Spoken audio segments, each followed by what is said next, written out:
say Star Citizen gives you a lot of bang for your buck.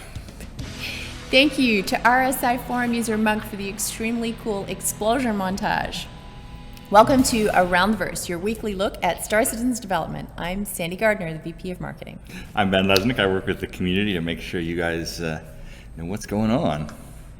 And if you can't believe it, which I find it hard to believe, but this is our 99th episode of Around the Verse, coming up on 100. It seems like just yesterday we were crammed into the corner of reception at the old office. It does, and we kept moving into tighter and tighter spaces there until I think we were in half of somebody else's office, maybe yours.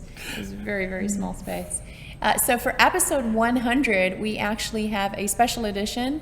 We're going to split it up into 3 parts. We are also upping our game on the video content, so we would like the feedback from our subscribers, and we should probably get something. Oh yeah, well, we will have a forum poll up for our subscribers. We'd like to know a little bit more about what you love about ATV, and we have some pretty exciting changes coming. Yeah, I mean, it's, and for all of our other video content, Yeah, we want to up the game, so let us know. What's the Star Citizen development team working on now, Ben?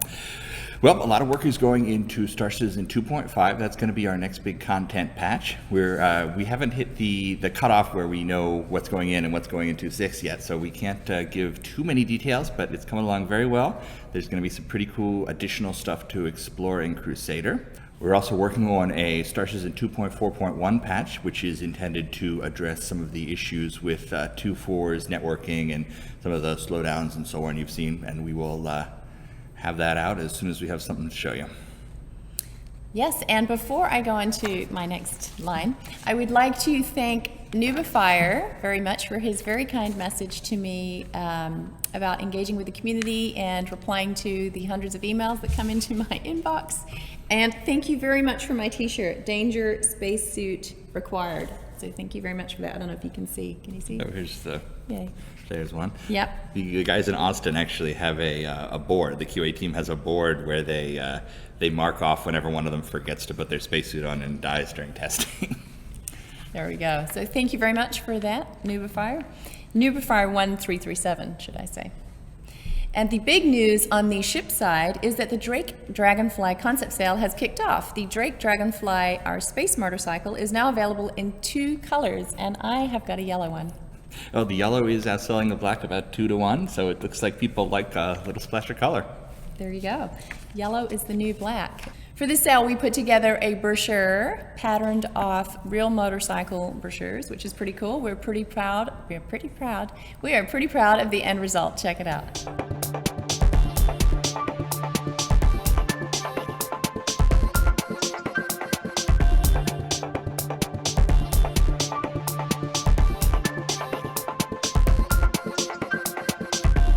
So what do you think of the Drake Dragonfly? It's really, really exciting to me for 2 reasons. One is because it's been such a long time coming. We've been trying to get this on the schedule forever and ever, because it was like a stroke of inspiration 1.5 years ago. Like, it's a really cool ship, and it's like, yeah, it would, but we don't have time. And it's in now, and it's looking great. So we're really excited about that. It's also a totally different way to play Star Citizen. Once we have it zooming around Port Olisar and on planets and so on, you're really going to have a different experience, and that's the best thing we can do when building a new ship, is add to the game. What excites me the most is it replaces my real world Kawasaki Ninja. Seeing as I dropped it once in real life, I can crash this as many times in the game as I want. And because you got LTI. Yeah, exactly. And next week we've got a special subscriber live stream. You're going to get a chance to ask your questions to the DevOps team in Austin. They will be talking about how they keep Star Citizen patched and updated and do all the behind-the-scenes things you don't normally think about in a game. That will be Wednesday, the 29th at 11 a.m. Pacific. Join us. It's available for everyone to view, and subscribers can ask questions in the live chat during the event. So now let's go to our studios from news from around the verse.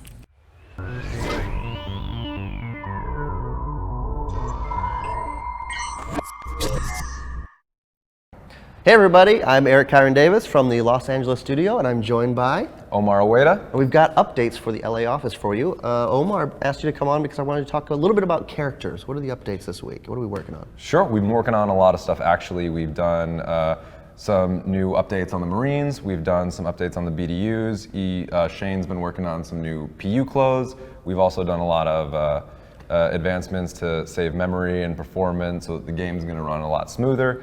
And we've been trying some new swappable like item port systems and some stuff like that, which is going to be really cool. A lot going on the character team right now. Yeah, tons. That's great. And then another update for you is the Caterpillar. I know Elwin and team, Jen and Daniel, are working hard on the engineering interior as well as the turrets. Those Yeah, it looks awesome. Those are under scrutiny right now. And then Justin's making some small updates on the concept side to the command module on the interior, as well as some color updates. So there you go. That's the LA office in a nutshell. Again, I'm Eric. Omar Ueda. See you guys next time. See ya. So, das war das erste Office. Mal gucken, ob der Herrmatthias was zu sagen hat. Herrmatthias, hast du da zum ersten Bereich was zu sagen? Viel mit Ja, der- waren ein paar coole Infos. Also die nächste Episode wird Episode 100 sein und die wird interessant werden. Da haben sie ein paar Überraschungen für uns und sie wollen so ein bisschen das Updaten des Around the Verse. Und da haben sie gesagt, dass die Subscriber eben, denen haben sie da oder werden sie Fragen stellen eben dadurch und das mit einbeziehen lassen, wie sie das updaten, und sie haben ein paar coole neue Ideen. Und zum Patches sind sie irgendwas auch gesagt, ne? Ja, Patch 2.4.1 soll die eben die Netzwerkperformance ein bisschen verbessern. Da haben sie was und ein paar Fixes wieder bringen. So, und beim Studio war es ja Charaktersachen, wo sie gebaut haben. So grob verstanden. Charakter, sie haben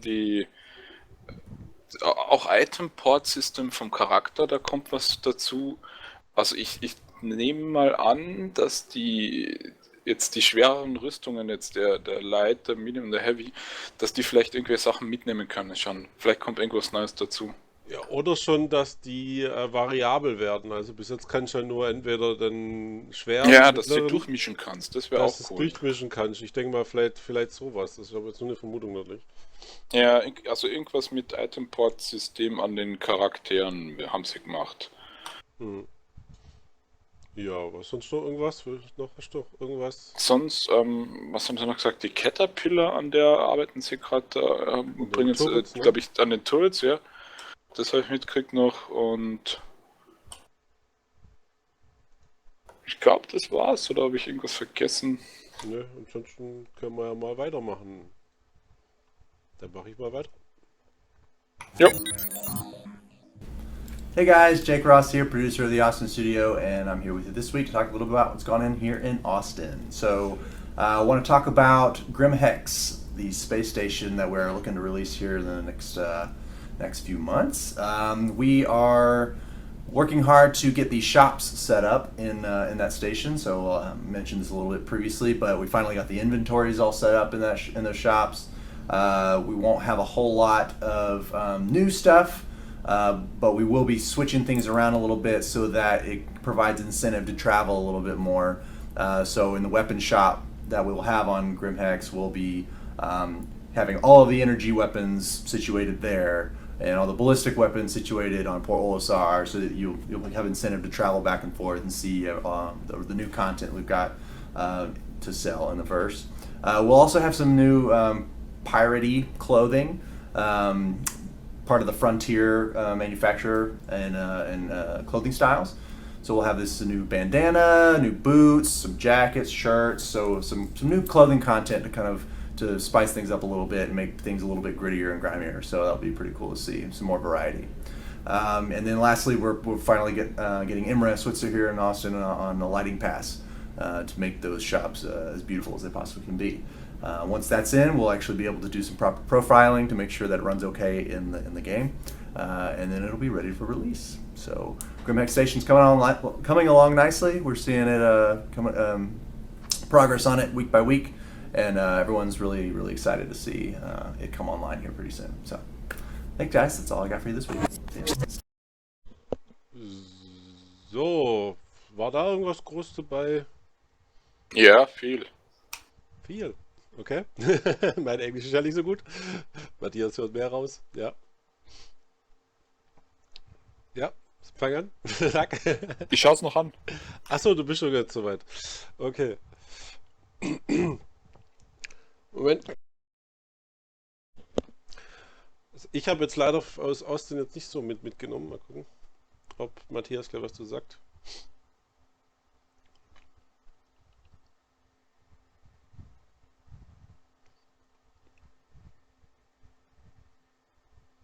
Also neuer Shop, Chip Weapons Shop kommt und sie machen sie haben das ein bisschen so, glaube ich, auseinandergezogen. Ich glaube, die Energy Weapons haben sie auf Port Olisar und die Ballistic Weapons haben sie auf Grimtex. Und Grimtex hat er nicht gesagt, was das ist, aber das ist die neue Pirate Station. Und was ist noch? Auf der Pirate Station haben sie, da kommt ein neue Clothing dazu, irgendwas mit Bandanas oder sowas. Also was sind das nochmal? Sind das solche Tücher, die man sich um den Kopf wickelt, glaube ich, oder so? Sowas so Motorradgangs und so Zeug haben. Also so ein Schimak oder was? Sowas, ja. So wie in dem Video oder in den Bildern zu der nicht Buccaneer, zum Dragonfly. Dragonfly. Ja, glaube ich, sowas, ja. Das Angry Bird Space Terroristentuch. Ja, sowas in der Richtung. Trademark. Genau. Und was kommt noch? Ah ja, sie haben die Anzüge auch von den Piraten jetzt ein bisschen abgedatet, glaube ich. Und die haben ein paar neue Features oder ein paar neue Looks. Relativ Und schnell, ich glaube, nennt man auch Bananas. Bananas, ja. Banana! Bandanas oder hassen die, glaube ich, gell? Irgendwie so. Ja, was wolltest du gerade noch sagen? Na, ich glaube, sonst war's das, Ja, denke so ich lange mal. hat er jetzt noch nicht geredet. So, dann mache ich mal weiter, würde ich sagen. Hi everyone, this is Mickey over in the UK and I'm here with Matt Webster today and we're going to talk a little bit about the production of the Idris. So if you are familiar with the Morrow tour that was demoed at CitizenCon last year, then you may have seen it.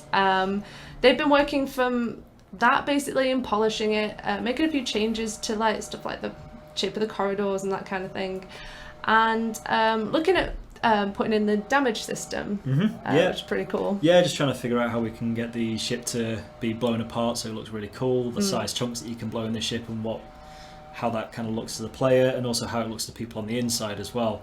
So you could blow out, bits of your power system, like how do we make that look to the people on the inside? So we're trying to go for I guess you could equate it to general sci-fi, so the room goes dark, red lights come on, consoles around you start to blow up, so you get sparks, smoke and all that kind of stuff. Yeah. It'd be really, really cool. Yeah. It's also going to affect the gravity as well, so you can get rid of the gravity generators at parts of the ship. So that's pretty cool. It's all part of the power system where you could target specific points in the ship to affect certain systems, like you just said, the gravity or the life support. You could even blow a hole in the side of the ship and vent the compartments that are exposed out into space. So anyone caught inside them, they'll get sucked out into space. If the compartments aren't closed quick enough, it'll start to decompress further beyond where it's been affected. Yeah. So you're going this to really is have to a work in progress thing Yeah, for all this is ships, what we're all really. working But towards, yeah. But no, it's pretty cool. We got to have a look at the hangar. So you can currently land 3 small ships inside the Idris. So we've seen the Gladius land in there, and they've got a sort of automatic landing system to make it a little bit easier, especially if the Idris is mid-flight.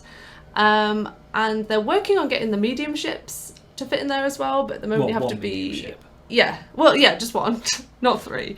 But at the moment you have to be pretty skilled to be able to land. Yeah, all in work there. in progress still. Yeah. And I think that's everything for this week, so we'll see you in the bus. See you later. Bye. So, ich habe das Gefühl, da waren ein paar coole Sachen dabei. So, ja, eigentlich ging es hauptsächlich um die Idris. Und die haben sie also von der Mordtour haben wir sie ja gesehen und die haben sie abgedatet grafisch und das Wichtigste war was sie gesagt haben über dass verschiedene Sektionen jetzt Power haben, Gravity haben und eben auch nicht haben können und dass du Löcher in die Seite reinschießen kannst und dann nachher, da gibt es dann Decompression und dann kannst du reinschauen dort in den Raum und das ist richtig hat cool. geklungen, ja. Auf jeden Ja, Fall. und was noch war, den Hangar von der Idris, da passen 3 kleine Schiffe momentan rein. Und sie schauen gerade, wie sie ein mittleres passt auch schon rein, aber da muss man ziemlich geskillt sein, dass man das ohne Schaden landen kann. Momentan noch. Und da versuchen sie das irgendwie zu verbessern. Und auch mit diesem Automatic Landing Mode, von dem hat sie gesprochen eigentlich hauptsächlich. Mhm. Das klingt aber irgendwie nach einem, ich entere eine Idris, indem ich einen Torpedo in die Mannschaftsquartiere reinhaue und dann ins Weltraum raushaue.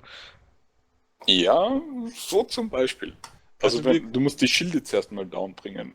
Und ich glaube, die sind ziemlich stark. Aber wenn die down hast, dann könntest so ein Torpedo und dann auf der Seite die aufbrechen. Ich bin ja gespannt, ob da später so Aktionen geht wie bei Guardians of the Galaxy, wo sie da am Schluss da mit so ein paar Fliegern ein Loch an einer bestimmten Stelle reinhauen und dann da versuchen reinzugehen.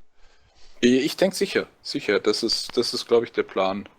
Dass du also eine Idris zum Beispiel boarden kannst, dass du dir aussuchst, jetzt eine Schwachstelle oder eine Stelle, die, wenn du selber das Schiff übernehmen willst, jetzt nicht so wichtig ist und dass die anderen Sachen noch operierbar bleiben, quasi.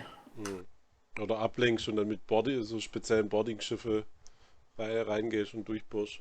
Ja, das wäre cool, Ja. wenn das später gehen würde. Das wäre echt coole Aktion, wenn du da gerade mit Tarnung und so arbeiten kannst, Ablenkung. Und dann ganz ran an so Stellen. Ja, war sonst noch was drin? War eigentlich cooler Stuff. Na, ich glaube wir haben alles. Eigentlich hauptsächlich Idris-Stuff. Ja, cool. Hoffentlich sehen wir sie bald. Das heißt, wenn Squadron 42 ist, wahrscheinlich spätestens. Gut, dann geht's mal weiter. Jetzt. Hey everyone, Brian Chambers from Frankfurt office. On the updates moving forward, we're going to try to grab one topic and kind of beat it up a little bit and dig into that so we can make it a little bit more direct for you guys and talk about progress.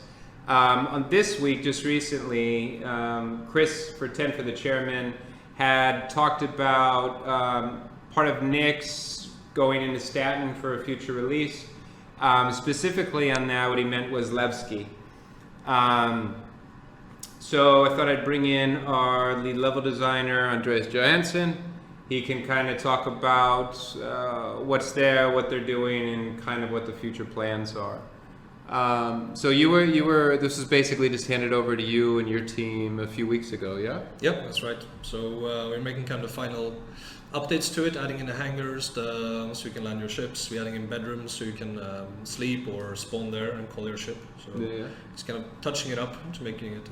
And then you guys are working in conjunction. I think the art team's based in the UK, so you're working closely with them, right? Yep. So the design side is driven from here in Frankfurt, and the UK is handling the art side of it. Plus, we have the team in Austin who's doing the shops for us. Cool. Can you tell us like a high level on Levski and what it is and what we'll experience?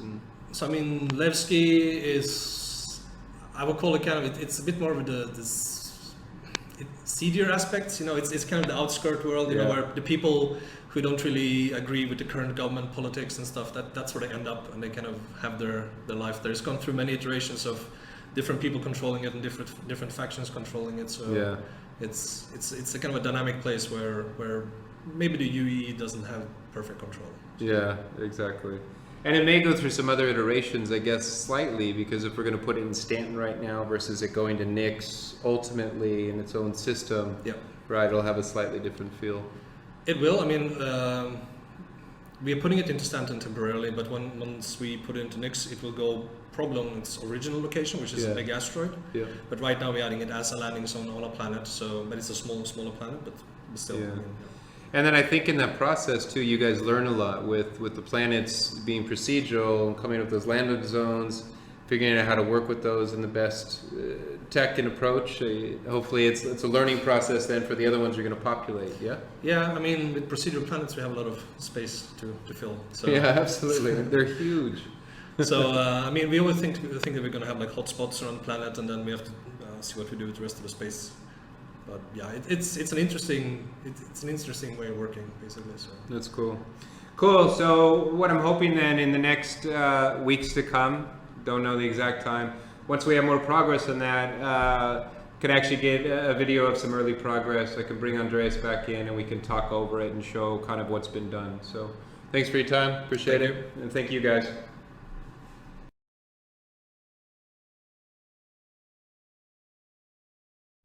Ja, auch ganz schöne Sachen. Ne? Ja, also wie Chris es eigentlich schon im 10 for the German gesagt hat, es kommt, er hat es aber falsch gesagt, er sagt, nichts kommt in das, jetzt in die Crusader Map rein. Das ist aber Levski quasi, die Landezone bauen sie ein, also in einem kleineren Planetoiden oder was es wirklich dann werden wird, wenn es im Nix-System drin ist. Das werden sie also nachher, wenn sie die wirkliche Map bauen, dann noch verändern, das ist eh klar. Und dort wird es auch Betten geben, wo man spawnen kann, und das ist so ein bisschen die Outlaw-Zone eigentlich. Ja, und fasziniert war natürlich so prozedural generierte Planeten, dass das eigentlich viel Platz zum Füllen ist, was man da reinbringen kann oder muss. Das haben sie ja auch noch irgendwie gesagt, habe ich zumindest so verstanden. Ja. Haben Sie etwas gesagt über Piratenmissionen, wenn die schon einen eigenen Bereich bekommen? Ja, gesagt haben sie jetzt, glaube ich, nichts von Piratenmissionen, aber die gibt es ja jetzt schon in 2.4 und das wird sicher ausgebaut. Also 2.5, wenn ich es richtig weiß, wollen sie ja die Piratenstation reinbringen. Und ich denke mal, dass da dann auch Missionen kommen dafür. Zusätzliche. Ja, war sonst noch irgendwas drin? Ja, dass in den nächsten Wochen halt, wenn sie da mehr Material haben, dann werden wir dann mit dem, wie heißt der Kassen, Andreas, ein Video wollen sie uns zeigen, da wie das ausschaut. Von dem Levski, nix. Also Levski von dem prozedurale Generierung und Updates kriegen wir dann irgendwann bald. Das wäre schon cool, weil das letzte war ja die Oberfläche noch nicht so schön. Mal gucken, wie sie es jetzt hingekriegt haben. Ist auf jeden Fall ein cooles Stück. Ja, sonst hast du noch was, Matthias? Ich hab... Na, sonst fällt mir nichts mehr ein. Gut, dann machen wir mal weiter.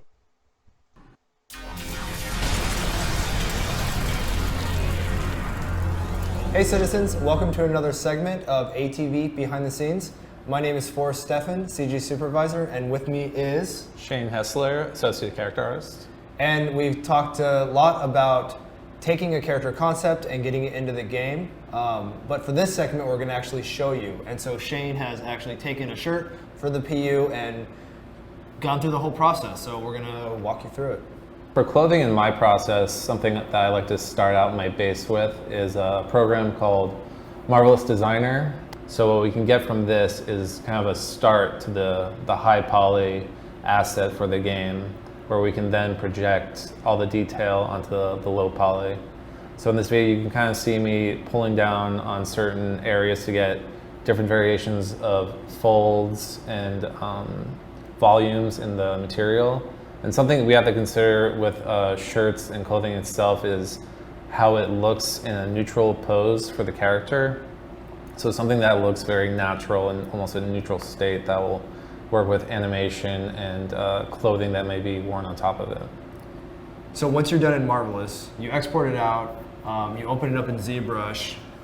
What's the next step? Do you check the scale? Do you have to decimate the mesh and then retopo it? Do you get to just start scanning on the mesh that gets exported? Like, what exactly happens in between? So what ZBrush allows us to do is basically take digital clay and sculpt it on the computer and get results instantly as far as sculpting folds, details, wrinkles, adding more geometry. And we import into ZBrush, it should be the exact same scale as the male base model, which we're referencing the entire time. So we always make sure, no matter what program it's in scale. Yeah, if you're going down the pipeline and you lose scale, it's a very big hassle to scale it back down and make sure it fits to your low poly geometry, which is in game. So the focus is always keeping the scale as it's going to be in-game from start to finish. Okay, so now you've taken it out of ZBrush, you've exported it out as like an OBJ.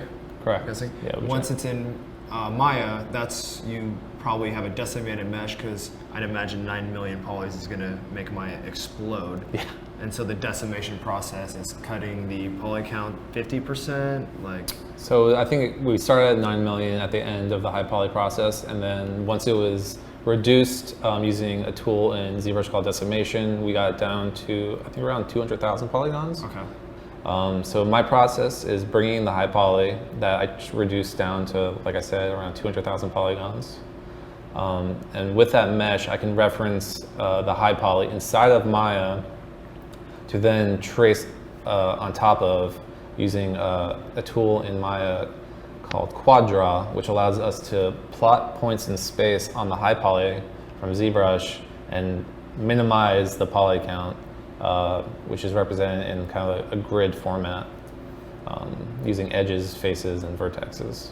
So we've created the high poly, we've created the game topology, we've done our UVs, and now you've gone through, you bake all your maps in XNormal. Correct. And then once you're done with baking your maps in XNormal, you've created a Photoshop file that has our texture set. Correct. And so the first one is the normal map. Yep. And tell us a little bit about what a normal map does. So a normal map takes a lot of the detail from your high poly and projects onto your low poly by controlling the way light hits your low poly geometry and how the light reflects and shades your object. So it basically kind of allows you to have shading on your topology without needing actual topology. Right, it gives you the illusion of Shadows detail and shadow. Awesome. And then so you can see actually the fold in there and all that. And then the next one is the gloss. And then the gloss is your roughness Right, map. how kind of reflective the light is going off your material and how shiny or rough it is. So we have a material in the engine, and the material has a set specular. And then this map will actually create a roughness for that specular value. So if you have a surface that's super white because it has a very hot highlight, you can increase the darkness of your gloss map and it will absorb, basically simulate heat, and it will distribute across the surface and kind of blend. So instead of having that nice specular highlight, it'll actually crawl across the surface a little more the darker you get your gloss. Okay, so now the final process, you bring it into the engine, and after you exported it out of Maya, you saved out your texture set from Photoshop, and then you create a material out of Maya, and then you have plugged in all your textures, and like magic, voila, you have a beautiful shirt, and it looks great. Thank you. So do you want to take us through anything particular? So we can apply materials on our low polys by selecting the faces of the low poly. So that's why you see the lines we're getting. And in order to blend in the lines of the material, we use our blend map, which can kind of balance out where materials are applied. Cool. And I think that pretty much wraps up the process of starting with a concept, starting with a vision, starting with an idea, taking it all the way through the pipeline into a final product. Yep. And I'm sure everyone's going to be excited to get this shirt now. So thank you, Shane, so much. Thank you for making the shirt. It looks fantastic. And thanks everybody for tuning in to another segment of ATV. Boah, ja, das war eigentlich Klamotten, aber eigentlich ziemlich cool, würde ich mal sagen. Ja, ziemlich cool. Und also sie haben da eine Technik, also mit der sie den Polygon-Count reduzieren und damit eben das Ganze von der Performance verbessern auch. Das haben sie auch vorher in einem Segment davor angesprochen, wo es ging um die Charakter-Clothing und um den Charakter selber, an denen zu arbeiten. Das greift so ineinander. Ich fand cool, wie er da am Anfang da wirklich gegriffen hat und das sah wirklich natürlich aus, fand ich jetzt, wie es wieder zurückschnallt, mehr oder weniger die Spannung vom T-Shirt. Ja, schaut ziemlich cool aus. Ja. War da noch irgendwas drin? Sah auf jeden Fall cool aus. Ja, also von dem, was man gesehen hat, das war, glaube ich, ein Clothing, was für Levski jetzt oder für den neue Pirate Base, für die Shops jetzt da Schön, dass das rauskommen Moped wird. schon fliegen kann. Und man sieht, das geht so ein bisschen wie Che Guevara so mäßig, so Shirts und so in die Richtung, glaube ich. So gegen UEE und ziemlich cool. Ja, ziemlich geil. Ja, ansonsten war es geil. Ja, gehen wir weiter oder hast du noch was? Ne, sonst war nichts mehr. Schönes neues Segment, was sie gemacht haben da. Ja, ich hoffe, das bringen sie häufiger wieder. Obwohl sie so ähnliche Sachen ja manchmal reingebracht haben und dann war es wieder weg. Aber ja, genau. Ja, dann hätten sie eher das mit dem Starsystem, das finde ich jetzt immer zu lang gezogen. Aber die Folge geht auch diesmal nicht so lang, jetzt gehen wir mal weiter.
Hi, and welcome to another edition of Lore Maker's Guide to the Galaxy. I'm your host for today, senior writer Will Weisbaum. And if this is your first time turning into Lore Maker's Guide, welcome. And basically, like what we do here is various members of the narrative team gather together and we take you through the ins and outs of some of our many solar systems spread throughout the Star Citizen verse. So today we're going to be taking a look at the Redder system, which is one of my personal favorites, probably ranked 32 on my list. It is focused on education, which is just awesome. So let's take a look over there right now. So we're gonna hop into our handy search bar. Oh, there it is, star system. Let's click on go.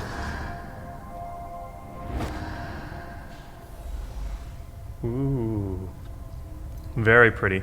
So this actually might look familiar to the last system we're in because Redder has a similar Class G main sequence star just like we have here in Sol. It's yellowish white. It's got a solar mass of 1.05, so very close. A solar radius of 1.01, very close to our sun. And it is about 6,000 kelvins, which is hot.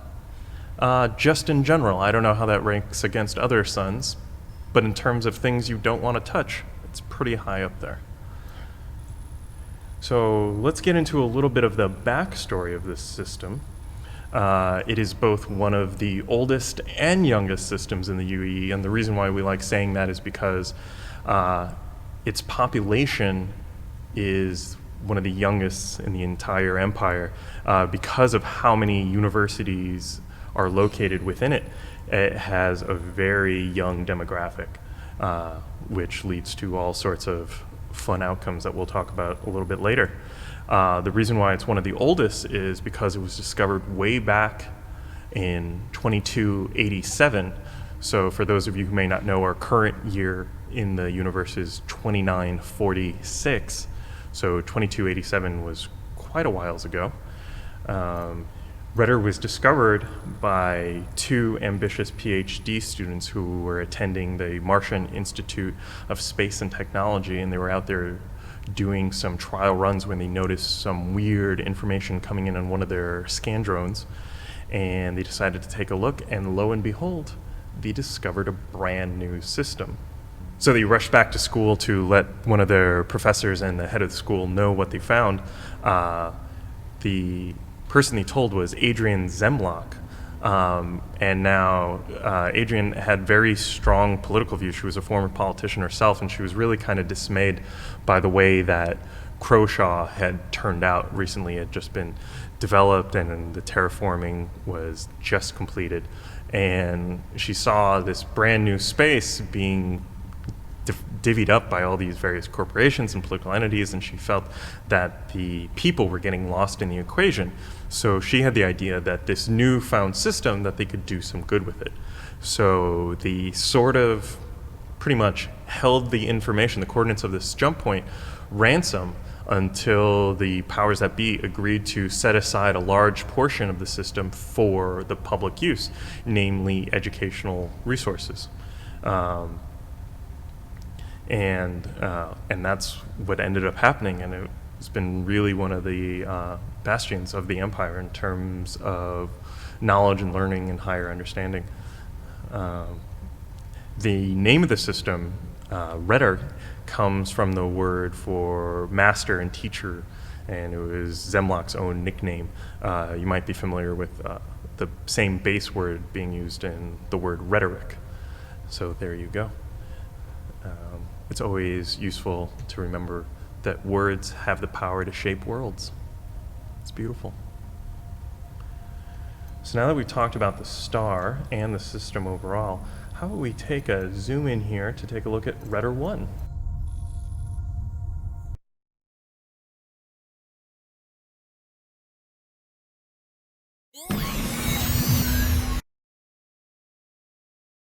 Oh, das war jetzt aber überraschend.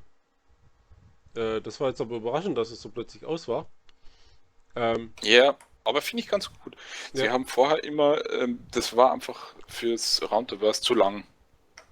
Wenn Ja. Sie die komplette Ding rein, und Sie machen so einen kurzen Einblick in das mit ein paar Infos drüber und dann schreiben Sie hin, dass am 28. eben kommt die Folge, die komplette Folge. Ja, und dann kann man sich's rein, so nicht. Weil das hat ja, Ja. das hat ja teilweise 20 Minuten ausgemacht, das Segment, und war eigentlich Ja, so genau. spannend, wenn das. Es ist, wenn du, sagen wir so, wenn das System dann da ist und du weißt, du kannst dorthin reisen, Ja. dann ziehst du dir so ein Video rein, um rauszufinden, was dich da interessieren könnte. Aber solange das noch nicht da ist oder momentan, man kann sich das auf der Star Map mal anschauen, wie man dorthin kommt und so. Aber also ich würde mal so eine Hardcore-Session machen und mir das Ganze dann reinziehen auf einmal. Dann kannst du mir ja später meinen Reiseführer machen. Und auf jeden Fall, was ich machen werde, ist vielleicht sogar die ganzen, diese Lawmakers Guides in einem Post jetzt zusammenfassen mit den ganzen Systemen nachher, mit Bildern dazu ein bisschen und so kurze Zusammenfassung, worum es da geht. Und dann mit dem Link zu dem Video dazu. Das wär Das geil. werde ich mal basteln. Das wäre geil. Kann man dir da irgendwo helfen? Mal gucken, ob vielleicht findet sich der Leute, die da helfen. Ja, da muss ich mal Motivation dafür zu finden, aber dann. Ich habe ja sowas ähnliches schon mal gemacht. Ja, mal mit anderen Leuten dann zusammensitzen, die auch so lauttechnisch drin sind. Das bin ich jetzt zum Beispiel nicht so. Ja, aber wir können ja mal weitermachen. Oder hast du noch was? Ja, ne. Das nächste, hast du den MVP schon angeschaut? Ne. Dann tu das mal. Hey there, Tyler Whitkin, Community Manager in the Austin, Texas studio, here to bring you this week's MVP. A huge congratulations to Romerick for creating and sharing a video that showcases all 26 of our subscriber hanger flare. This informative video is a go-to for anyone curious to see the hanger flare in action and learn more details about the different items you can obtain. So, congrats again to you, you're this week's MVP.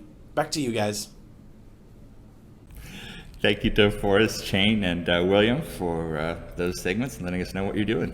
And we've got a special surprise in store for you. Check out ATV's Fast Forward.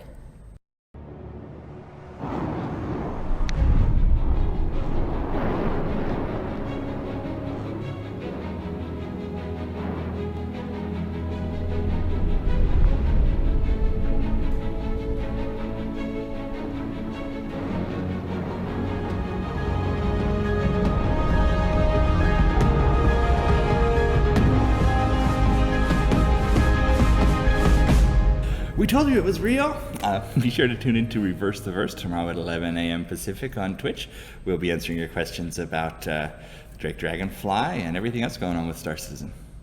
And if you do like us, hit like and subscribe below. Like and subscribe right down there. And check out the com link tomorrow for the second Drake Dragonfly Q&A post, which should answer some of your questions, if they aren't answered already on RTV. With that, thank you to all of our subscribers, as always, for making this show possible. We will see you around the verse. Around the verse.